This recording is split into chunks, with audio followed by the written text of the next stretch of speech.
Halo sahabat Farah, musim hujan sudah tiba nih. Jangan lupa sedia payung ya. Nah, saat musim hujan, sahabat Farah harus waspada. Ada beragam penyakit yang bisa sewaktu-waktu datang. Salah satunya adalah batuk dan influenza.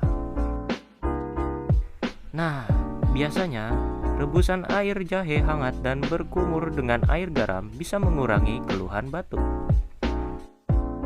Selain air jahe hangat dan berkumur dengan air garam, ada juga buah-buahan yang kaya vitamin C, antioksidan, maupun mineral yang mampu mengurangi keluhan batuk. Berikut ini sejumlah buah-buahan kaya vitamin, mineral, dan antioksidan yang mampu meredakan batuk. Nanas,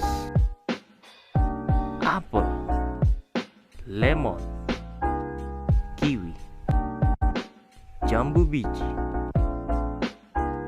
Selamat mencoba.